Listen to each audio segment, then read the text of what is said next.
A paz do Senhor, meu querido e amado irmão, minha querida irmã, professores dos nossos juvenis. Bem-vindo a mais uma pré-aula da nossa classe de escola dominical desta idade tão maravilhosa dos nossos juvenis. Aqui quem vos fala é a professora missionária Vânia da Silva, desde aqui da Flórida, nos Estados Unidos, e estamos muito alegres de mais uma vez poder estar aqui com vocês para juntos estarmos estudando esta lição tão maravilhosa, esta jornada, esta viagem pelo Novo Testamento. E hoje, nossa lição de número 6, nós vamos começar a falar sobre o Evangelho de Mateus. Se você não escutou a lição do domingo passado, que fala sobre os evangelhos, entendendo os evangelhos, nós demos uma panorâmica nos 4 evangelhos de Mateus, Marcos, Lucas e João. Agora nós estaremos falando sobre cada evangelho separadamente.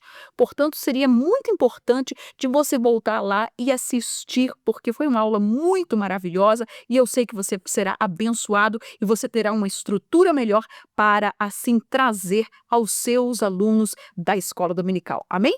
Se esta é a sua primeira vez aqui conosco, não esqueça de poder se inscrever no canal, de colocar as notificações e assim nós podermos juntos estarmos estudando nesta jornada maravilhosa para a glória do nome do Senhor. Amém? Aqui, então, não esqueça que a nossa classe da pré-aula, nós temos sempre um roteiro, onde nós temos 3 tópicos, 3 subtópicos, e aonde você poderá fazer cópias, você poderá usar ou não, para poder você ensinar os seus alunos da escola dominical. E também na descrição desse vídeo vocês terão o PowerPoint desta lição, como de costume, onde vocês terão a liberdade de poder usar, não é? Assim como você bem entender, para dinamizar a sua classe de escola dominical. Portanto, vamos lá, lição de número 6, o Evangelho de Mateus para o dia 11 de maio de 2025. O nosso texto áureo está em Mateus 4:23, que nos diz: "E percorria Jesus toda a Galileia, ensinando nas suas sinagogas e pregando o evangelho do reino e curando todas as enfermidades e moléstias entre o povo." Aleluia! A nossa leitura bíblica, ainda que nós não façamos aqui, mas você, por favor, faça, não é?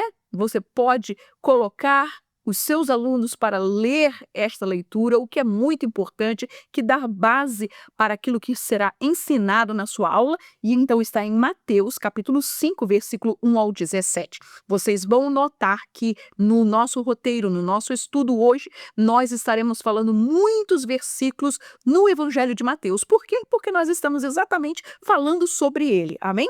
Então, antes de mais nada, o nosso estudo de hoje vai estar dividido em 3 tópicos. Nós falamos na lição passada que Mateus, ele apresenta Jesus como o rei, e por isso ele vai fazê-lo assim, e nosso estudo hoje vai falar sobre a apresentação deste rei, ou seja, como foi que Mateus ele apresenta Jesus como rei.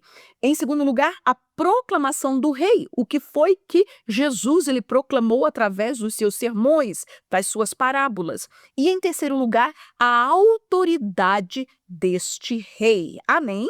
Então tudo isso nós vemos muito claro no Evangelho de Mateus. Mas antes de nós falarmos do nosso roteiro, nós gostaríamos de lembrar a você esta folhinha, este slide que você está vendo, nós tivemos na semana passada, e é somente uma recapitulação, não é, daquilo que nós falamos sobre os 4 evangelhos. Nós vimos então que Mateus, ele escreveu o seu evangelho para os judeus, apresentando Cristo como rei, e o destaque do seu evangelho foi os sermões, as pregações de Jesus. O evangelho de Marcos, ele foi escrito para os romanos, e portanto ele apresenta Cristo Jesus como um servo, e ele destaca no seu evangelho os milagres de Jesus. Nós vamos ver também que o evangelho de Lucas foi escrito para os gregos, e por isso ele apresenta Jesus como o Filho do Homem, e ele dá destaque sobre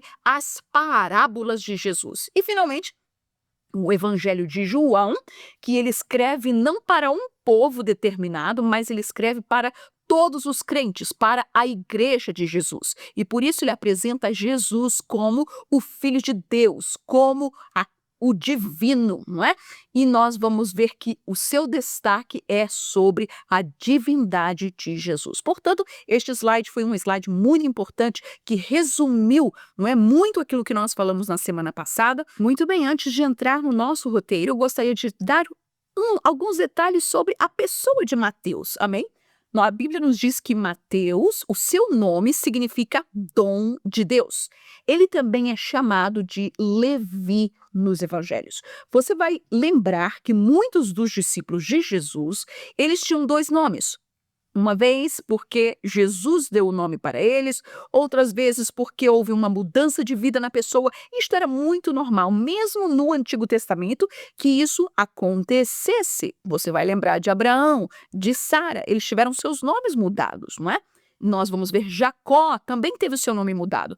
Pedro teve o seu nome mudado. Paulo teve o seu nome mudado. Então nós vamos ver que Mateus, ele tem o seu nome também chamado Levi, ele era filho de Alfeu e ele era da cidade de Cafarnaum. Portanto, Mateus, ele era um galileu, vinha da região da província da Galileia.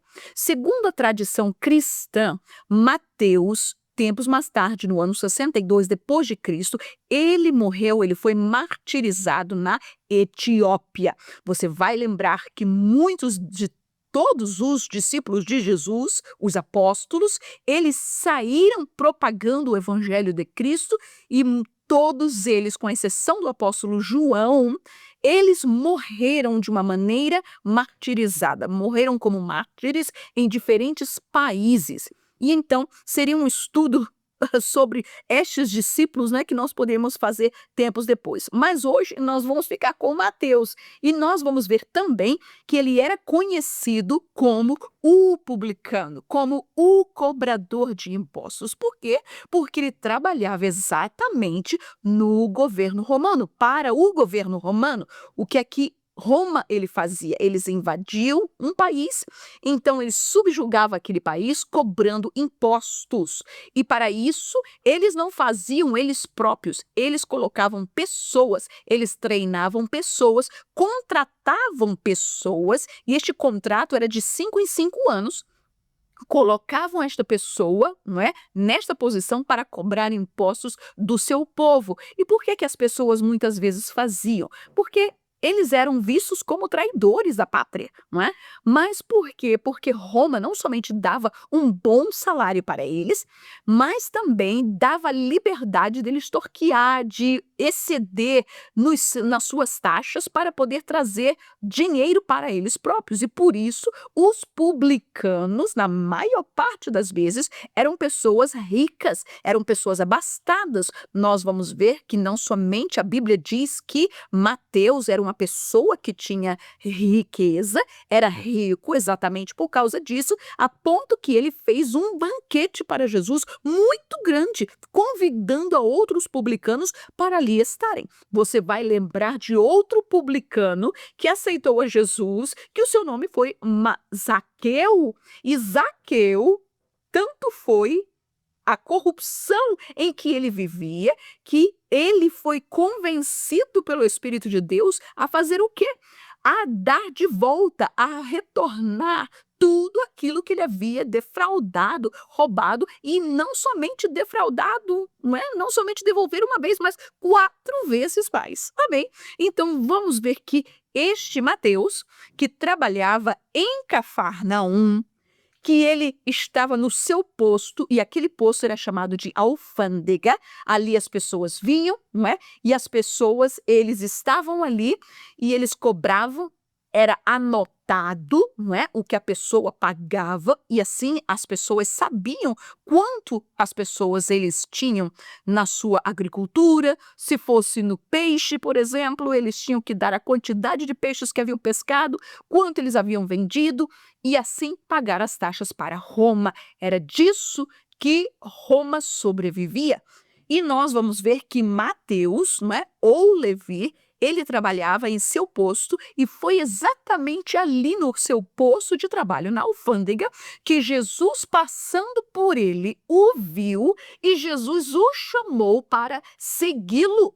E a Bíblia nos diz que de imediatamente, sem pestanejar, Mateus deixou tudo e seguiu a Jesus. Por causa deste trabalho de ser cobrador de impostos, ou como chamado de publicani, então este homem chamado Mateus, o seu trabalho exigia que ele fosse fluente não somente no hebraico, no aramaico, no grego, no latim, além de saber ler e escrever. Portanto, quando Jesus o chama, Mateus não era talvez um discípulo como outros mais, que eram pescadores, pessoas mais humildes, mas era uma pessoa que tinha uma capacidade, né? Não somente de conhecer e saber matemática, de ler, de escrever e falar outros idiomas. Por isso nós vamos ver que ele foi um grande presente para o colégio apostolar e Jesus olhando para ele, olhando para o seu coração, ainda que odiado de todos,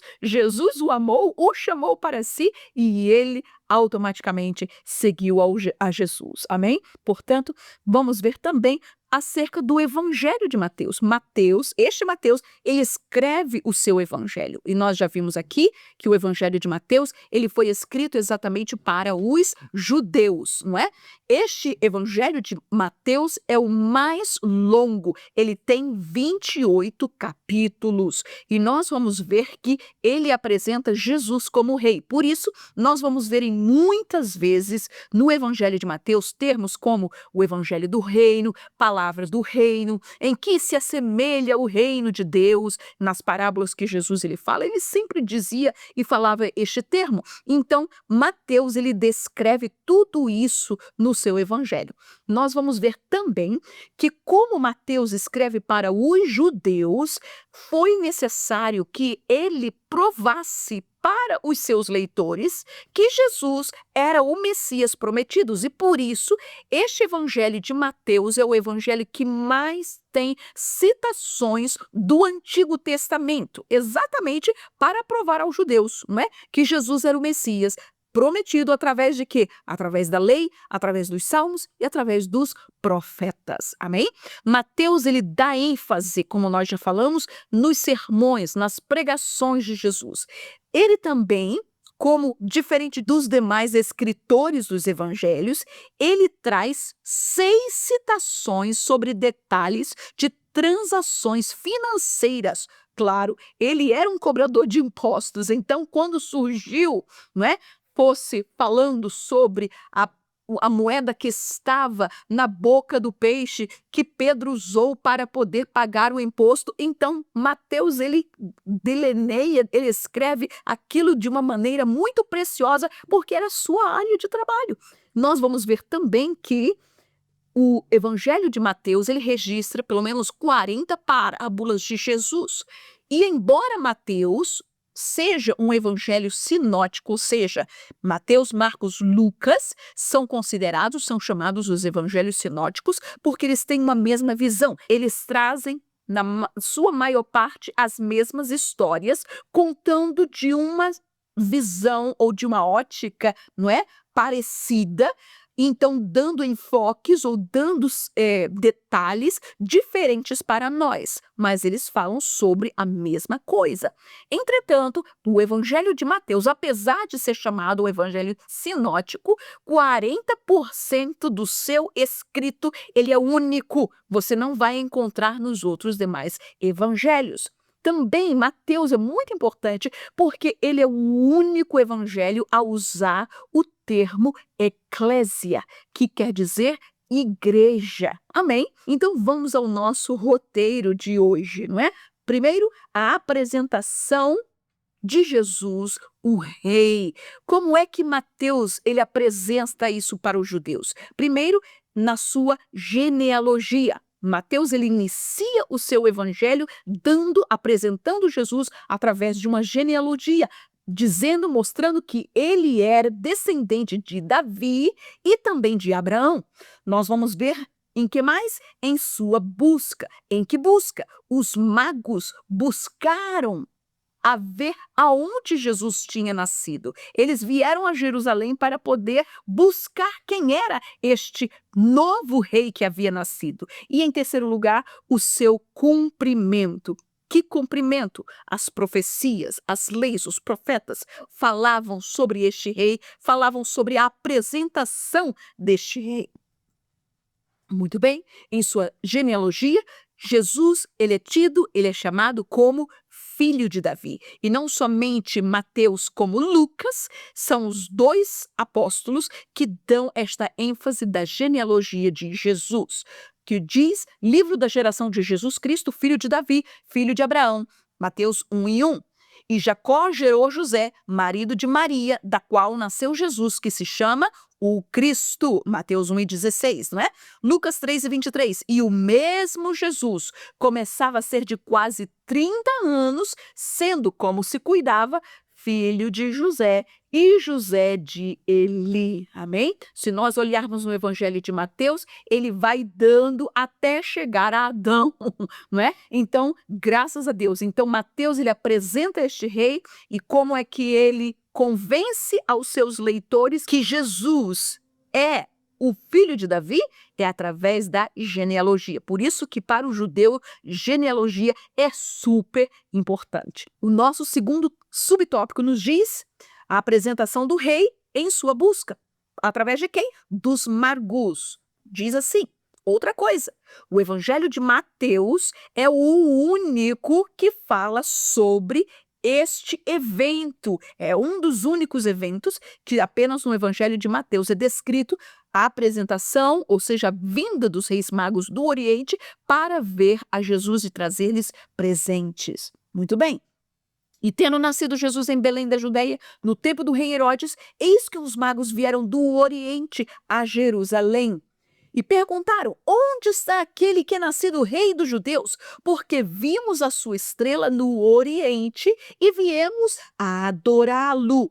E congregados a todos os príncipes dos sacerdotes e os escribas do povo, ou seja, estas eram as pessoas que conheciam a lei, que conhecia o que estava escrito. E Herodes mandou perguntar a eles. Perguntou-lhes onde havia de nascer o Cristo. Vai lá, busca lá. Que história é essa? A Bíblia fala que Jerusalém ficou perturbada com essa história.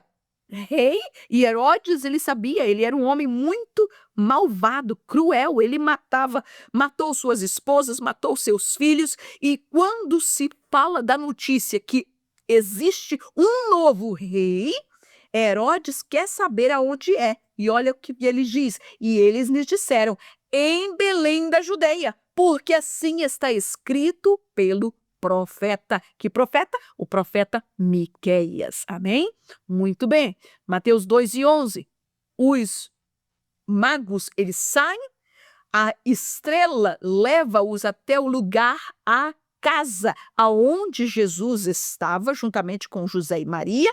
E o que é que diz? E entrando na casa, acharam o menino com Maria, sua mãe, e prostrando-se, o adoraram. E abrindo seus tesouros, lhe ofertaram dádivas. E olha, essas dádivas eram dádivas que geralmente era dada para os reis. Então, dádivas reais, que era o que eles deram? O ouro, incenso e mirra. Amém? Muito bem. Mas a apresentação do rei também como? Em seu cumprimento da lei e dos profetas. Será que estava escrito? Sim. E Mateus, ele faz este lindo apanhado. Ele tem esse cuidado de poder descrever o que a lei e os profetas falavam acerca de Jesus, do Messias prometidos, para provar que Jesus realmente era o rei que haveria de vir, que Jesus era o Messias que haveria de vir como profetizado. O que é que nos diz Mateus 5:17-18?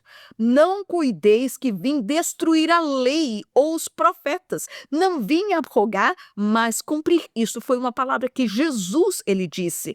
18.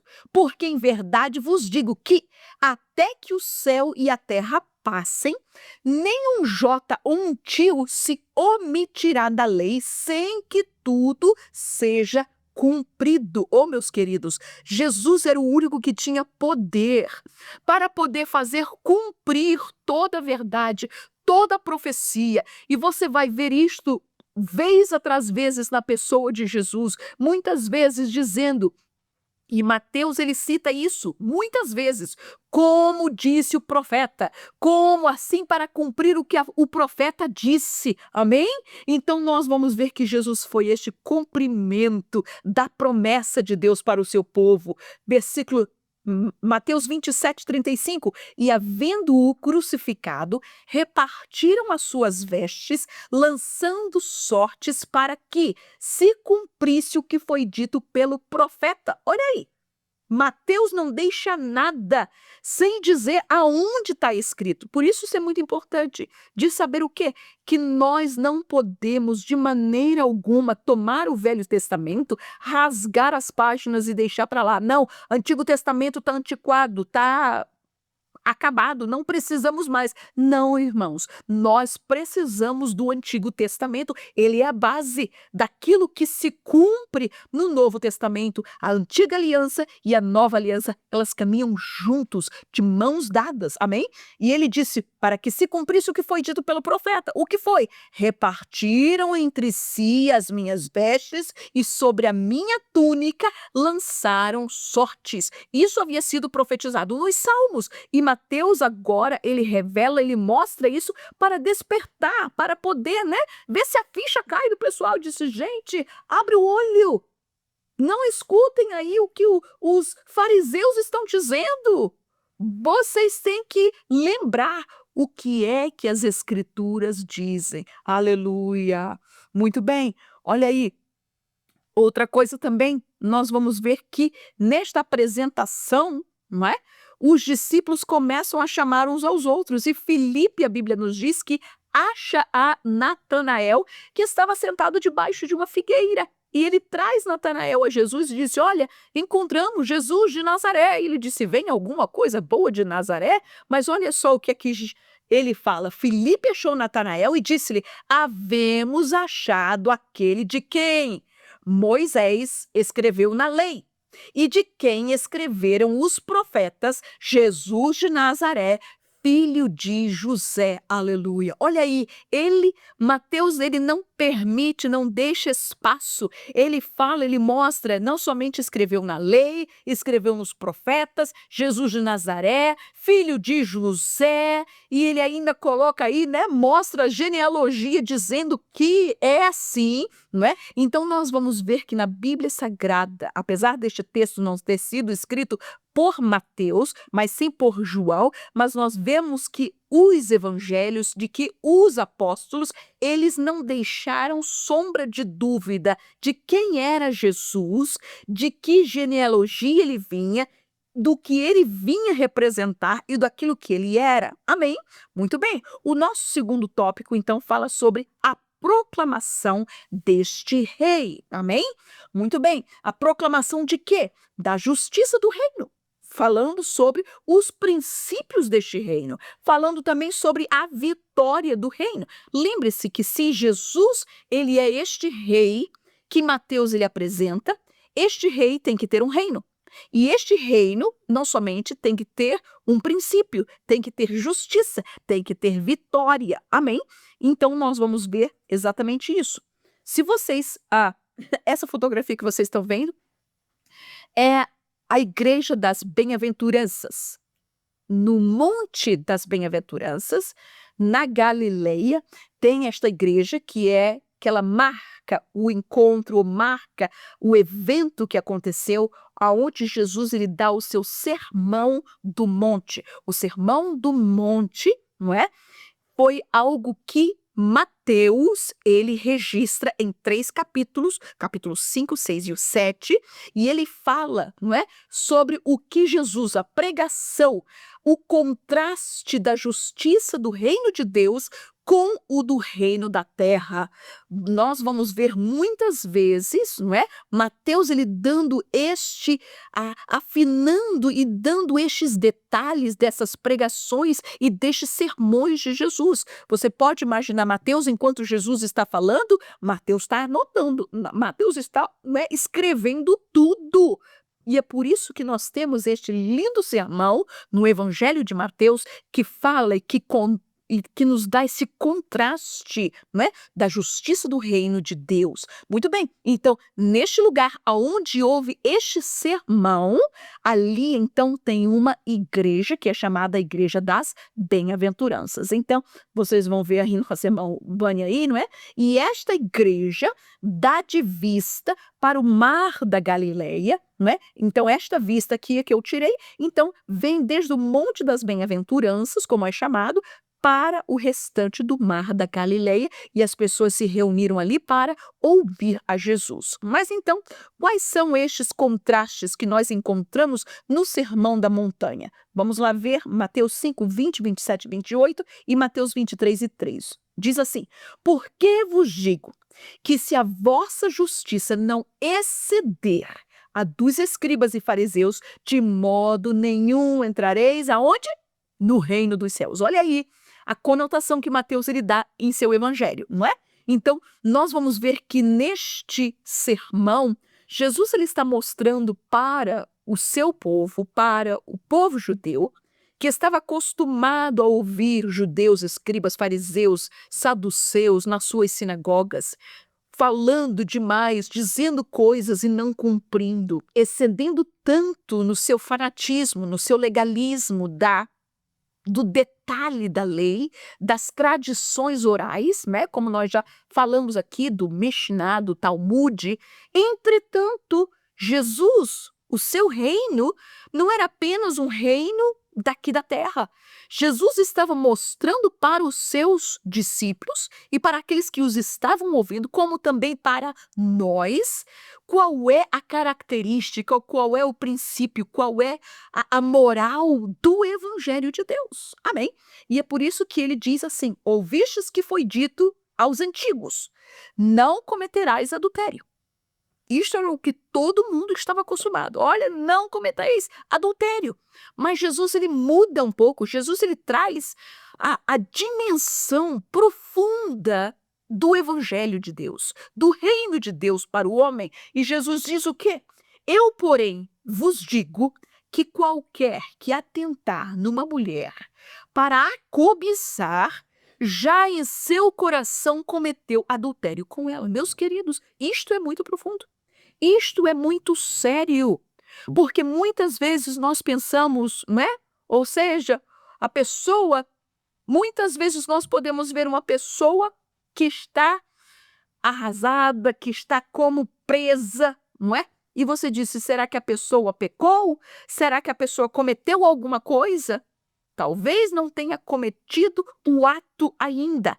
Entretanto, Jesus lhe disse muito claro, não precisa simplesmente ir e fazer o ato. Ele disse, se no seu coração você já está cobiçando, e a cobiça é algo que era e está nos 10 mandamentos, não é? Não cobiçarás o teu servo, a tua serva, o boi do teu vizinho, a mulher do teu vizinho. Então ele disse, se no teu coração você já está ali cobiçando, querendo, anelando, você já está pecando.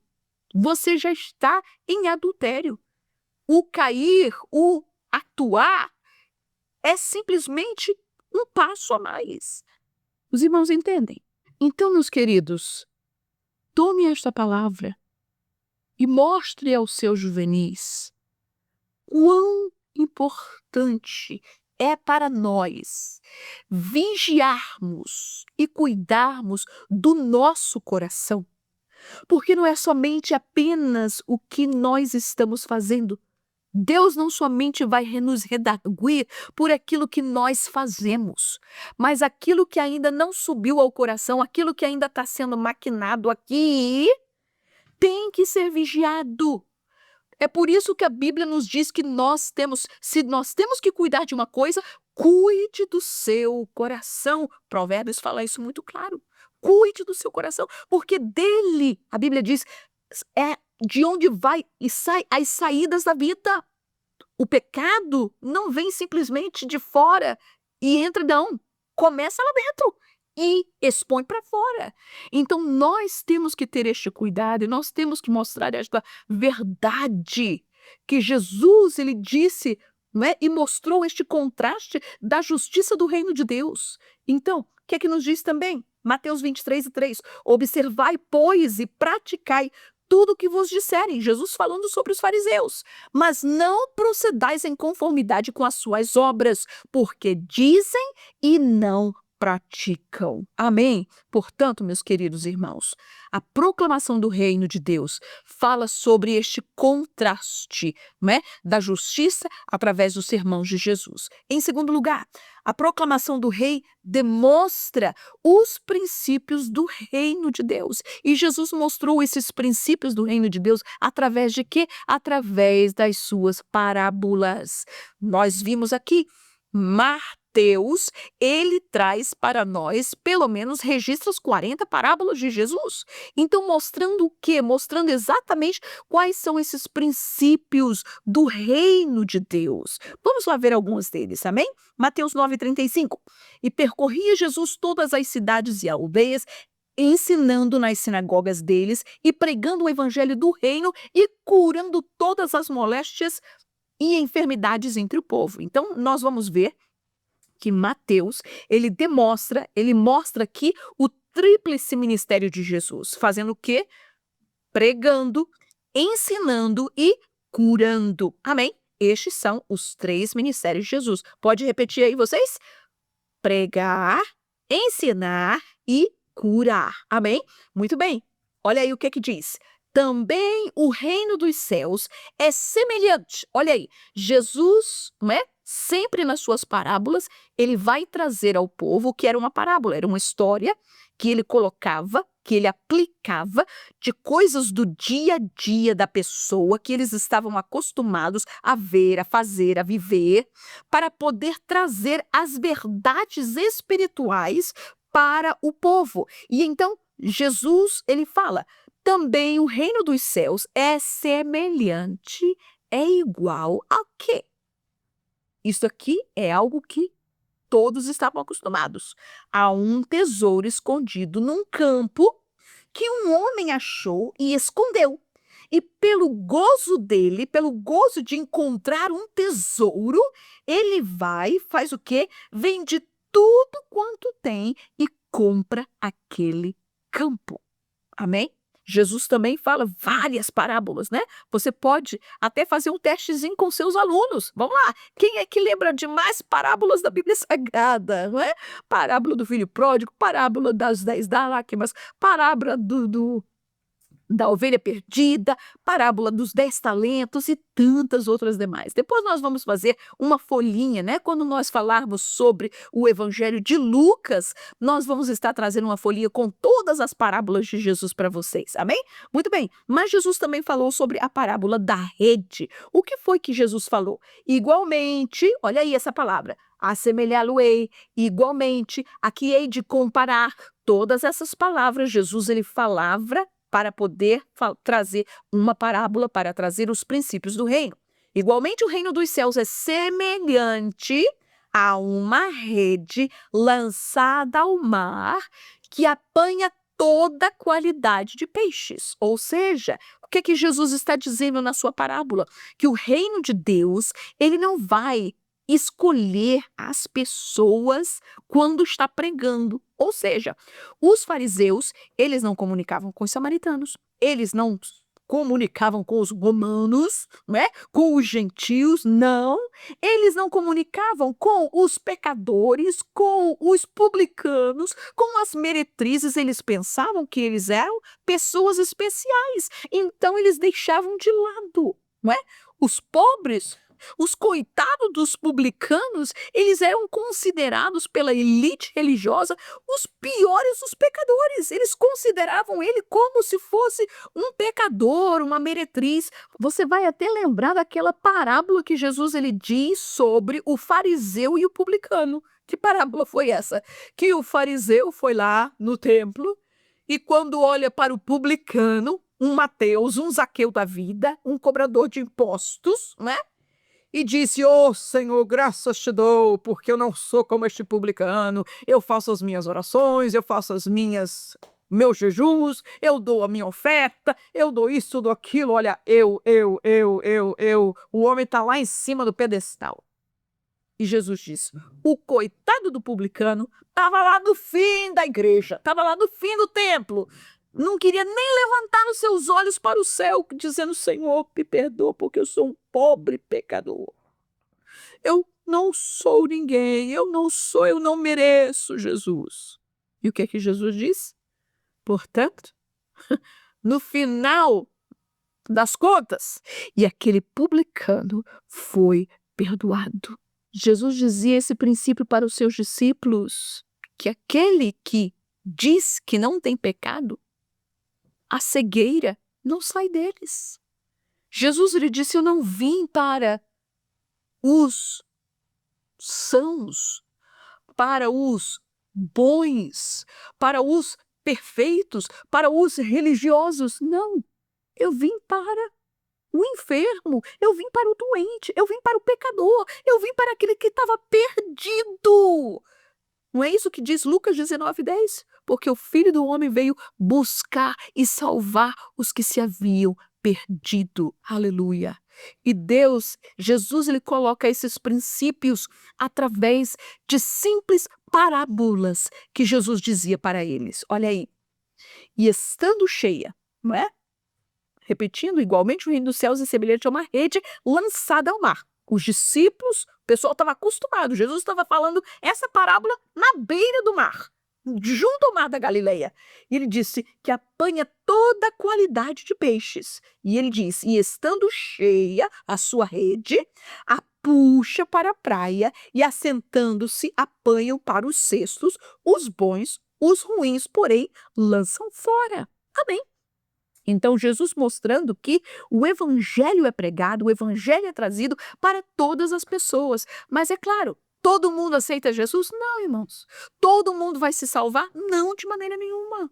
Nem todos querem o evangelho, nem todos. Não é porque Deus não vai salvar, não é porque Deus tem uma predestinação para um e não para o outro, não é porque Deus tem algo com aquele ou não com o outro. Não, irmãos. Porque Deus ele dá o livre-arbítrio para todos. O evangelho é pregado, a palavra é pregada, a salvação foi enviada para todos. Mas se o homem no seu coração, ele não se arrepende, ele não confessa, ele não quer, ele não diz: Senhor, eu preciso, é o que Jesus disse. Ele veio para aqueles que estavam doentes, para aqueles que precisavam, para aqueles que necessitam, para aqueles que reconhecem que precisa de Jesus. Amém.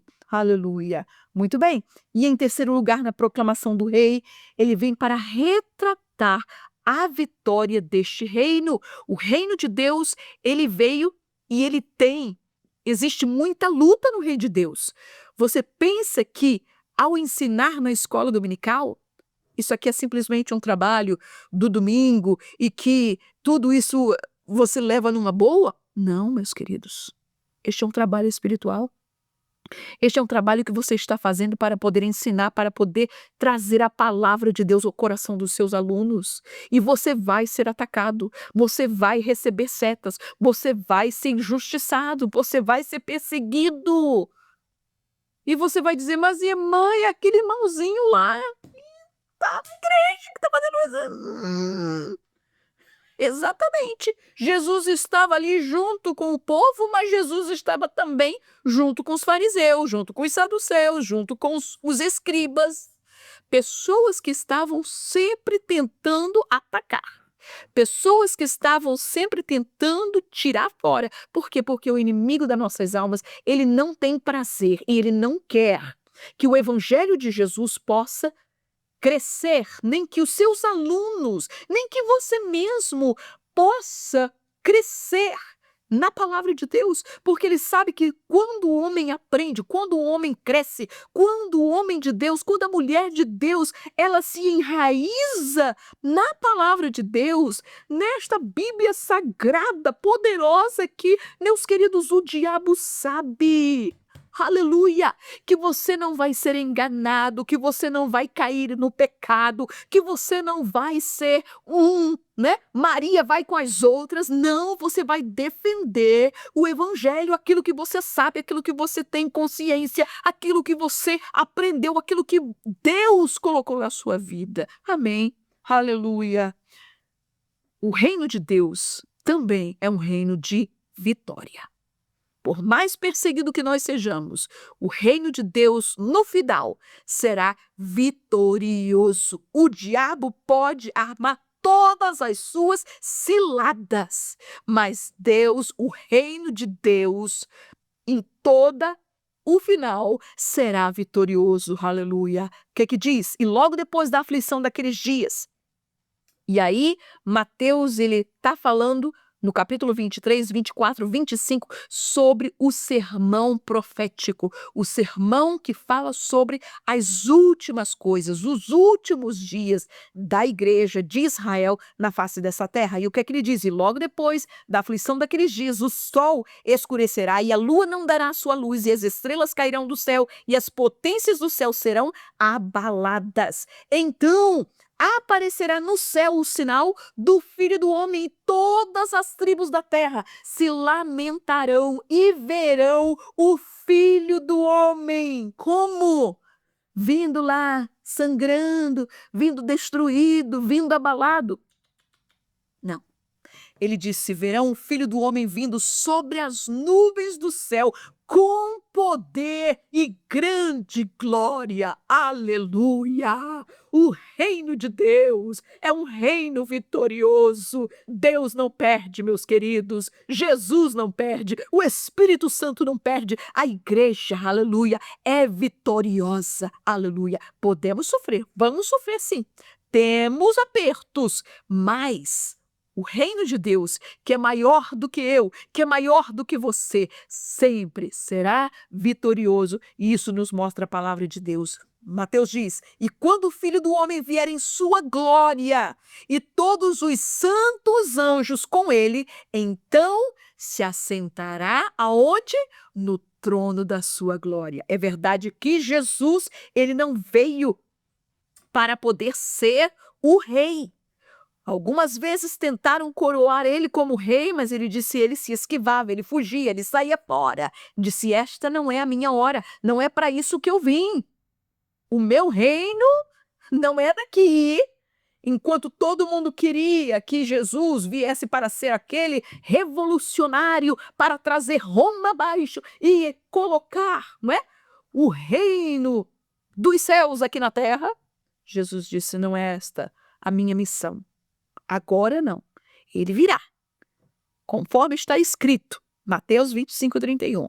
Mas não é agora, será no futuro. Aleluia. Amém, meus queridos. Aleluia. Versículo 32. E todas as nações serão reunidas diante dele e apartará um dos outros, como o pastor aparta dos bodes as ovelhas. Amém. Aleluia. Portanto, o nosso último tópico que fala sobre a autoridade desse rei.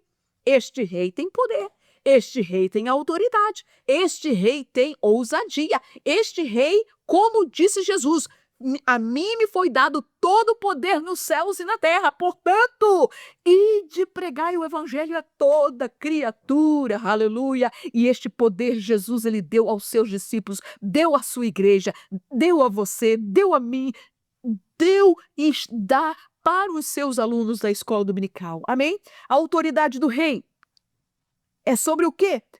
A sua autoridade é maior que os profetas e os reis, maior do que aqueles que veio antes dele, é maior que os demônios, do que Satanás, é maior que a morte, que as enfermidades. Oh, aleluia! O nosso Rei, o nosso Senhor Jesus, o nosso Salvador, não somente ele foi vitorioso, mas ele, a sua autoridade está acima de todas as coisas, aleluia, maior que os profetas e maior que os reis. Olha aí, Jesus ele começa dando neste sermão, no livro de Mateus, capítulo 12, falando que até quando Jonas, comparando ao profeta Jonas, ele disse, olha, aqui está maior do que Jonas, aleluia. Ele era maior do que os profetas, ele era maior do que Elias, ele era maior do que Isaías, ele era maior do que Jeremias.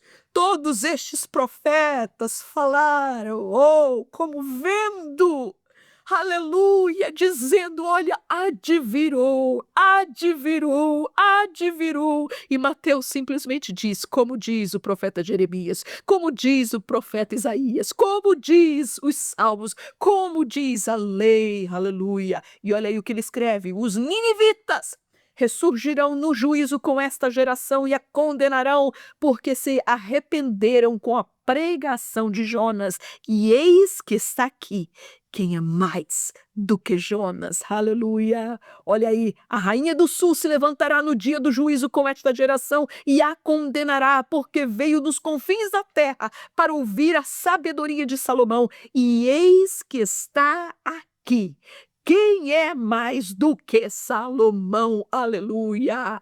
Jesus está acima dos homens, acima dos governos, acima daqueles que profetizaram sobre ele. Aleluia! E o que nos diz João 19:10? Olha ali. Disse-lhe, pois, Pilatos, quando Jesus estava ali sendo julgado, ele disse, não me falas a mim? Não sabes tu que eu tenho poder para te crucificar e poder para te soltar? E olha o que Jesus disse. Respondeu Jesus, nenhum poder terias contra mim se de cima te não fosse dado, mas aquele que me entregou a ti, maior pecado tem. Meus queridos, deixou Pilatos tremendo nas bases. Ou nós reclamamos muito, né? Reclamamos do governo, reclamamos do prefeito, reclamamos do governador, reclamamos do presidente, reclamamos de tudo, irmãos. Mas lembre-se, nenhum poder estes teriam se do alto não lhe houvesse dado. Então, o que nós devemos cuidar e o que nós devemos fazer? Ao invés de nós estarmos lutando, esfolando, gastando todo o nosso ser nas coisas daqui, gaste, meus queridos, gaste eu, gaste você, invista no reino que não tem fim, no reino que é eterno, no reino que é acima de nós, no reino, oh, você pode investir lá, porque lá a prata, a traça não rói, o ladrão não rouba, ou não tem bancarrota lá em cima, não tem roubo, não tem nada, não há defraude lá em cima. O galardão está guardado, o reino está guardado, amém? Aleluia! Mas o nosso Jesus, ele é maior do que os demônios, amém? Não existe poder na face desta terra, não existe poder espiritual, nem as potestades, nem as hostes infernais do maligno não podem contra o reino de Deus, aleluia, não podem contra o Senhor Jesus, porque ele é maior do que todas as coisas. Diz assim a palavra, então foi conduzido Jesus pelo Espírito ao deserto, para fazer o quê? Para ser tentado pelo diabo. Você pode imaginar Jesus jejuando 40 dias, agora ele vai para o deserto. Lembra-se que antes disso acontecer, Jesus havia sido batizado, A Bíblia nos diz que o céu se abriu, o Espírito Santo desceu sobre em forma corpórea de uma pomba. A voz dos céus, a voz de Deus, disse: Eis o meu filho amado em quem me comprazo. E agora, depois desta declaração de Deus sobre Jesus, Jesus ele vai para o deserto para ser tentado pelo diabo. Ele não é tentado aqui como Deus, ele é tentado aqui como homem. Amém? Jesus era 100% homem e foi tentado como um homem. E o que é que nos diz, né?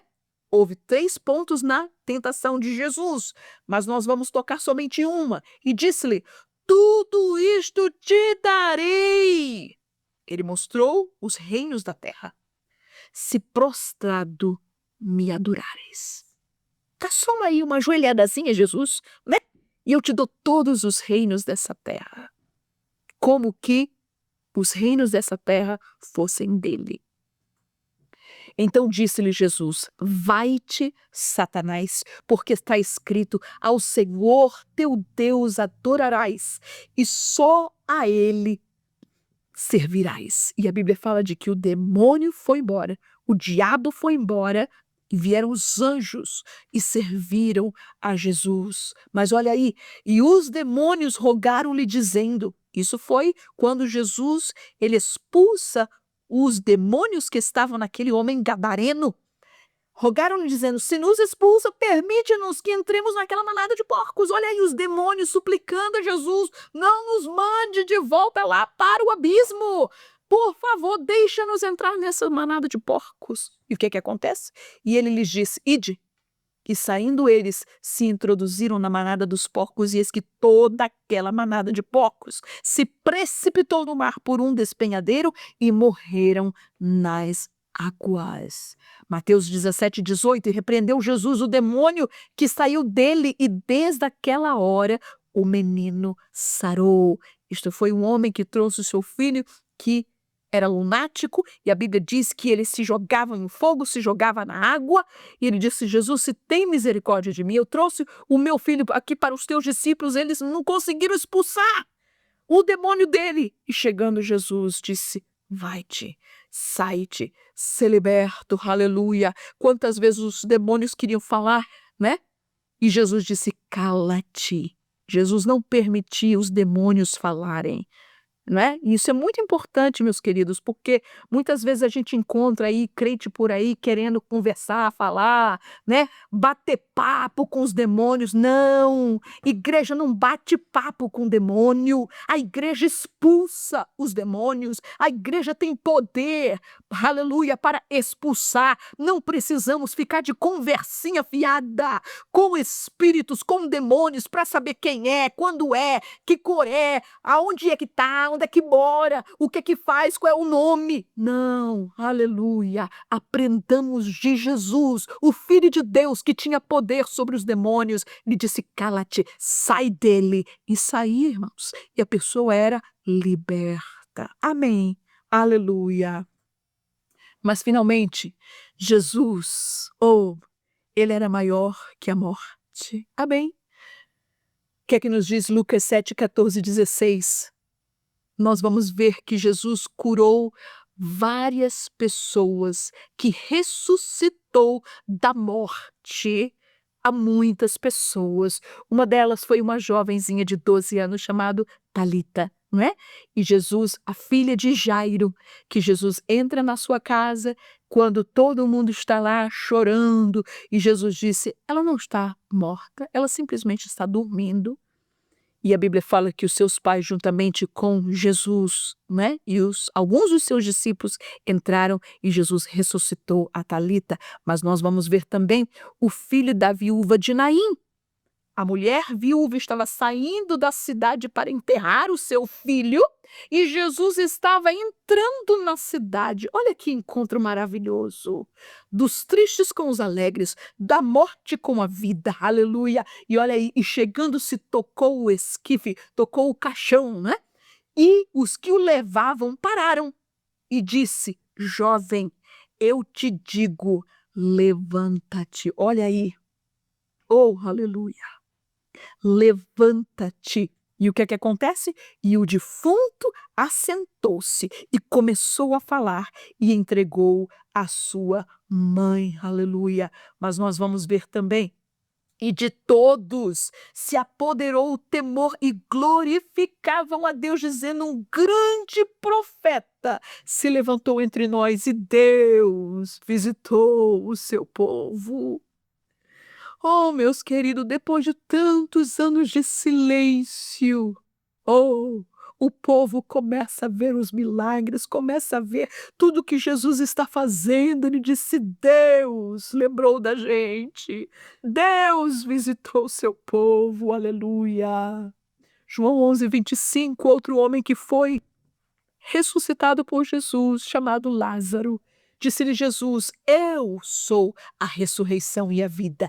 Quem crê em mim, ainda que esteja morto, viverá. Esta foi a palavra de Jesus para Marta. Aleluia. E olha, levaram a Jesus para o túmulo. Onde é que ele está? Mas Jesus, olha, não é?